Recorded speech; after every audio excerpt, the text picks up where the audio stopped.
Good morning to all of you.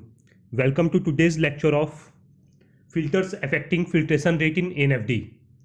आज हम उन फैक्टर्स की बात करेंगे जो एजिटेटेड नच फिल्टर ड्रायर में जो हमारे फिल्ट्रेशन का रेट है उसको इम्पैक्ट करते हैं and various other things. Before starting today's lecture, अगर आपको मेरे लेक्चर्स अच्छे लगते हैं तो मेरे चैनल को सब्सक्राइब कीजिए और जितना ज़्यादा पॉसिबल है उतना ज़्यादा वीडियोज़ को लाइक कीजिए और अपने फ्रेंड से शेयर कीजिए.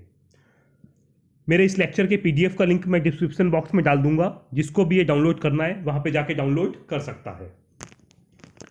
सबसे पहले हमारे लिए ये जानना ज़रूरी है कि फिल्ट्रेशन ये किस प्रिंसिपल पे काम करता है. तो याद रखिएगा, एनएफडी की अगर फिल्ट्रेशन की हम बात करते हैं तो ये काफ़ी इजी रहता है. सबसे नीचे ये देखिए, ये जैसे मैंने यहाँ पे दिखाया है, सपोर्ट फॉर फिल्टर मीडियम. जो मैं फिल्टर क्लॉथ लगाता हूँ उसके नीचे एक बेस प्लेट होती है. सबसे नीचे एक बेस प्लेट होती है. उस बेस प्लेट के ऊपर आप फिल्टर मीडियम प्लेस करते हैं जो बेसिकली मेरा फिल्टर क्लॉथ होता है.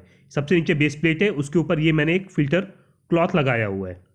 इसके ऊपर आप देखेंगे तो ये टॉप से मैं इसमें मटेरियल इन करता हूँ. जो भी मेरे को मटेरियल स्लरी फॉर्म में है जो मेरे को इसमें फ़िल्टर करना है उसको मैं यहाँ से इन करता हूँ. जब ये मटेरियल इसमें आएगा तो इस फिल्टर क्लॉथ के ऊपर धीरे धीरे केक की एक लेयर फॉर्म होने लगेगी. ये मैंने फिल्टर केक करके यहाँ पे दिखाया हुआ है. जैसे जैसे टाइम इंक्रीज होता जाएगा वैसे वैसे फिल्टर केक की थिकनेस मेरी बढ़ती चली जाएगी. और जो मेरा एमएल है वो प्योर प्रोडक्ट मेरा यहाँ से डिपेंड होता है. मेरा एमएल मेरा प्योर प्रोडक्ट है या फिर केक मेरा प्योर प्रोडक्ट है. जो भी इसके अंदर एमएल प्रेजेंट है वो बॉटम से दूसरी जगह कलेक्ट होता चला जाएगा. मीन्स टाइम के साथ में आपका जो केक है उसकी थिकनेस इंक्रीज होती रहती है और एमएल सकिंग बॉटम से कंटिन्यू रहता है. ये बेसिक प्रिंसिपल होता है जो एनएफडी में काम करता है. ये आप एक डायग्राम देखिए. यहाँ पे बेसिकली ये मैंने एक एनएफडी को थोड़ा एनिमेटेड फॉर्म में समझाने का ट्राई किया है. सबसे पहले आप ये देखिए, ये टॉप पे एक एजिटेटर है. देन एनएफडी की ये फीडिंग लाइन है. आफ्टर दैट ये केक है, ये डिस्चार्ज पॉइंट है और ये एमएल सकिंग लाइन है. सबसे पहले मेरा मटेरियल यहाँ से इन हुआ फीडिंग लाइन से. आफ्टर दैट यहाँ पे जब मटेरियल इन होगा तो कुछ देर को जब हम सेटलिंग में छोड़ेंगे तो यहाँ पे केक की एक लेयर फॉर्म हो जाएगी. और जो मेरा एमएल है वो एजिटेटर मैं इस तरीके से रोटेट करता हूँ. देन जो मेरा एमएल है वो बॉटम से एमएल कंटिन्यू निकलता रहता है. ये देखिए, ये मेरा एमएल नीचे से कंटिन्यू सकिंग चालू रहता है. एनएफडी के रोटेशन की डायरेक्शन ऐसे रखी जाती हैं कि स्टार्टिंग में मेरा ये जो केक है उसको प्रेसिंग मोड में चलाया जाता है ताकि जो भी उसके अंदर एमएल प्रेजेंट है वो बॉटम की तरफ निकल जाए. आफ्टर दैट आपका जो एजिटेटर है इसको जब आपका मटेरियल ड्राई हो जाता है तो इसको कटिंग मोड में केक के अंदर डाला जाता है और इस मटेरियल को ये इस तरीके से आपका एनएफडी एंटी क्लॉकवाइज डायरेक्शन में रोटेट करता है और ये केक कटिंग कर देता है. और उस केक को हम ये जो डिस्चार्ज पॉइंट दिखाया हुआ है यहाँ से अनलोड कर लेते हैं. ये बेसिक प्रिंसिपल होता है जिस पे मेरा एनएफडी वर्क करता है. अब हम बात करते हैं एनएफडी के साइकिल को. मैं आपको एक डिटेल वे में बताता हूँ. सबसे पहले मैंने इसके अंदर मटेरियल डंप कर दिया. इस टाइम जो मेरा एजिटेटर रहता है वो बिल्कुल बॉटम पोजीशन में करके उसको मैं होल्ड कर देता हूँ. और जो भी मटेरियल मैंने डंप किया है उसको कुछ देर में सेटल होने देता हूँ ताकि मेरा प्रॉपर तरीके से केक की लेयर फॉर्म हो जाए. आफ्टर दैट सेकेंड स्टेप में यहाँ पे मेरा केक की लेयर फॉर्म हो गई है और मेरा एमएल सकिंग स्टार्ट हो गया है. तो जो मेरा एनएफडी है इसके एजिटेटर को मैं क्लॉकवाइज डायरेक्शन में मीन्स इस तरीके से रोटेट करता हूँ और अपने केक को मैं धीरे धीरे प्रेस करता हूँ और पूरा का पूरा एमएल मैं यहाँ से सक कर लेता हूँ. जब ये एमएल सेटिंग कंप्लीट हो गया है तो मैक्सिमम एनएफडीज में आप देखेंगे मैक्सिमम प्रोसेसेस में वॉशिंग दी जाती है. फिर नेक्स्ट स्टेज में मैंने अपने केक को यहाँ पे वॉशिंग दे दिया ऊपर एमएल से. और इस वॉशिंग देते टाइम मेरा ये जो एजिटेटर है इसकी डायरेक्शन मेरी एंटी क्लॉकवाइज होती है ताकि जो भी मेरा एमएल ऊपर से गिर रहा है वो प्रॉपर तरीके से जो मेरा अंदर केक प्रेजेंट है उसके साथ में टच में आए, बिकॉज मैं पूरे के पूरे केक की मैंने कटिंग कर दी है. इसके बाद में अगेन फिर कुछ देर उसको सेटलिंग में छोड़ा जाता है ताकि केक की प्रॉपर लेयर बन जाए और एमएल सकिंग बॉटम से हो जाए. और इसके बाद में अगेन इसको प्रेसिंग मोड में चलाया जाता है इन क्लॉकवाइज डायरेक्शन ताकि जो भी अंदर एमएल प्रेजेंट है वो पूरा का पूरा एमएल निकल जाए. And finally comes the drawing stage. जब सारा का सारा मेरा एमएल निकल गया है तो इस एनएफडी की जैकेट में मैं यूटिलिटी अप्लाई करूंगा और ड्राइंग स्टार्ट करता हूँ. ड्राइंग स्टार्ट करते टाइम मेरा ये जो एजिटेटर है ये आपका कटिंग मोड में चलता रहता है, ताकि जो भी मेरा केक है वो प्रॉपर तरीके से कट हो जाए और ड्राइंग मेरा प्रॉपर तरीके से हो। और फाइनल स्टेज में मैं इसको एंटी क्लॉकवाइज डायरेक्शन में ही चलाता रहता हूँ और केक को कटिंग करके ये जो डिस्चार्ज पॉइंट मैंने आपको लास्ट स्लाइड में दिखाया था वहां से सारा का सारा मैं मटेरियल अनलोड कर लेता हूँ। ये पूरा का पूरा प्रोसेस होता है जो एनएफडी में हम फॉलो करते हैं। अब हम बात करते हैं एनएफडी filtration equation.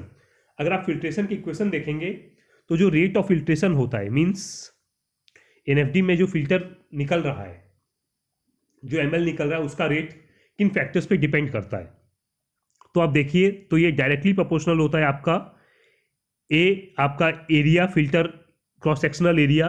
Second one is delta P, total pressure drop across the filter, and inversely proportional to viscosity of the cake, then specific cake resistance, then dry mass deposited per unit volume, volume of filtrate, this one, and last but not the least is resistance of the filter medium to the filtrate flow। In factors पे ये depend करता है। अब इसमें जो major contributors होते हैं उनके बारे में मैं आपको नेक्स्ट स्लाइड में डिटेल में बताऊंगा। अगर हम मेजर कॉन्ट्रीब्यूटर्स की बात करते हैं तो सबसे पहला होता है मेरा आपका pressure difference from the feet side of the filter medium. Means जो मेरा प्रेशर डिफरेंस होता है आपका फिल्टर क्लॉथ के अक्रॉस, मींस जो मेरे को मटेरियल फिल्टर करना है उसके अक्रॉस मेरा प्रेशर डिफरेंस कितना है। इसी के लिए आपने देखा होगा कि एनएफडी में जब भी आप फिल्टर करते हैं तो आप नीचे से वैक्यूम अप्लाई करते हैं और टॉप से आप नाइट्रोजन प्रेशर लगाते हैं। ऐसा इसलिए किया जाता है ताकि जो डेल्टा पी होता है, मींस प्रेशर डिफरेंस, वो आपको मैक्सिमम मिले अलोंग द फिल्टर क्लॉथ, ताकि जो आपका रेट ऑफ फिल्ट्रेशन है वो आपको मैक्सिमम मिले। बिकॉज यहाँ पे आपको डेल्टा पी, मान लीजिए आपने ऊपर से 2 kg की नाइट्रोजन का प्रेशर लगाया है, नीचे से आपने वैक्यूम लगाया है, तो आपको 2.5 kg का डेल्टा मिलेगा। तो ये डेल्टा आपको जितना ज़्यादा होगा उतना ही आपका फिल्ट्रेशन रेट फास्ट होगा। मींस प्रेशर डिफरेंस आपका जितना ज़्यादा होगा उतना ही फिल्ट्रेशन रेट आपका इंक्रीज होता है। ये पहली चीज़ होती है। Second one is area of filtering surface, कि जो सरफेस जिस पे मैं फिल्ट्रेशन कर रहा हूँ, अगर ये एरिया आपका फिल्टरिंग सरफेस का इंक्रीज होता है तो याद रखिएगा कि आपका रेट ऑफ फिल्ट्रेशन वो इंक्रीज होता है। मींस जितना आप फिल्ट्रेशन का एरिया बढ़ाते जाएंगे उतना आपका रेट ऑफ फिल्ट्रेशन इंक्रीज होता रहेगा। Third one is viscosity of the filtrate, कि जो आपका फिल्ट्रेट निकल रहा है उसकी विस्कोसिटी, मान लीजिए विस्कोसिटी आपकी फिल्ट्रेट की इंक्रीज होती है तो आपका जो रेट ऑफ फिल्ट्रेशन है वो हमेशा डिक्रीज होता है। याद रखिएगा, अगर आपकी विस्कोसिटी इंक्रीज होती है तो आपका रेट ऑफ फिल्ट्रेशन डिक्रीज होता है। बिकॉज अगर आपका जो एमएल है वो विस्कस नेचर का होगा तो वो आपका फ्लो करने में काफ़ी ज़्यादा टाइम लेगा। Next one is resistance of the filter cake. जितना आपका रेजिस्टेंस, जैसा कि ये वर्ड आप खुद ही बताता है, रेजिस्टेंस मीन्स रुकावट, जितना आपका फिल्टर केक का रेजिस्टेंस ज़्यादा होगा उतना ही आपका रेट ऑफ फिल्ट्रेशन स्लो होता चला जाएगा। Next one is resistance of filter medium, means जो फिल्टर क्लॉथ का मैं मीडियम यूज़ कर रहा हूँ उसका रेजिस्टेंस कैसा है। तो याद रखिएगा कि रेजिस्टेंस फिल्टर मीडियम का अगर मेरा इंक्रीज होता है तो मेरा फिल्ट्रेशन का रेट हमेशा डिक्रीज होता है। यहाँ पे एक और पैरामीटर की हम बात कर सकते हैं, वो होता है मेरा टेम्परेचर।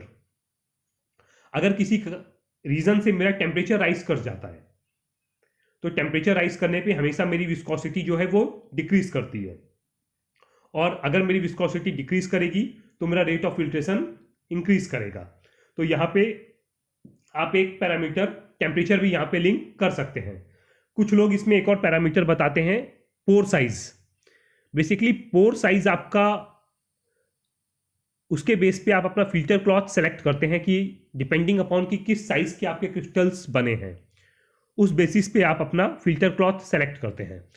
याद रखिएगा, पोर साइज जितना ज़्यादा रहता है उतना आपका रेट ऑफ फिल्ट्रेशन अच्छा होता है। रीज़न इज दैट कि जितने स्मॉल पोर्स रहते हैं वो क्या करते हैं, बेसिकली आपके फिल्टर क्लॉथ में जाके वो उसके पोर्स को चोक कर देते हैं। इसीलिए अगर आपका पोर साइज ज़्यादा रहेगा तो आपको रेट ऑफ फिल्ट्रेशन हमेशा बेटर मिलता है। सो ये कुछ पैरामीटर्स थे जिनके बारे में आपको जानना जरूरी है, जो रेट ऑफ फिल्ट्रेशन को डायरेक्ट तरीके से इम्पैक्ट करते हैं। एंड वन मोर थिंग कि आपके जो क्रिस्टल्स का साइज है, जो बेसिकली इसमें क्रिस्टल्स फॉर्म होते हैं, वो किस चीज़ पे डिपेंड करते हैं वो आपको समझना जरूरी होगा। लाइक जो आपके यहाँ पे क्रिस्टल्स फॉर्म हो रहे हैं वो बेसिकली आपका डिपेंड करता है कि आपकी जो कूलिंग प्रोफाइल, बिकॉज क्रिस्टलाइजेशन के लिए ये आपका क्रिस्टलाइजेशन का प्रोसेस होता है। क्रिस्टलाइजेशन के लिए जो आपकी कूलिंग प्रोफाइल आप फॉलो करते हो, मीन्स किस वे में आपको टेम्परेचर ड्रॉप करना है ऊपर रिएक्टर में, एआरएफडी में मटेरियल डंप करने से पहले, वो टेम्परेचर प्रोफाइलिंग आपकी काफ़ी क्रिटिकल रोल प्ले करती है, बिकॉज पूरे के पूरे क्रिस्टल्स का जो साइज बनता है वो उस टेम्परेचर प्रोफाइलिंग पे ही डिपेंड करता है। आफ्टर दैट एजिटेटर का जो आरपीएम है वो भी एक क्रिटिकल रोल प्ले करता है, बिकॉज जितना ज़्यादा आप आरपीएम रखेंगे उतना आपके क्रिस्टल्स ब्रेक होने के चांसेस रहते हैं। And last but not the least is seeding material, कि आपको कितनी क्वांटिटी का सीडिंग मटेरियल इसमें डालना है ताकि आपके प्रॉपर तरीके से क्रिस्टल्स इसमें फॉर्म हो। सो आज के लेक्चर में बस इतना ही। नेक्स्ट लेक्चर में हम मिलेंगे एक नए टॉपिक के साथ में। Till then, goodbye, have a nice day.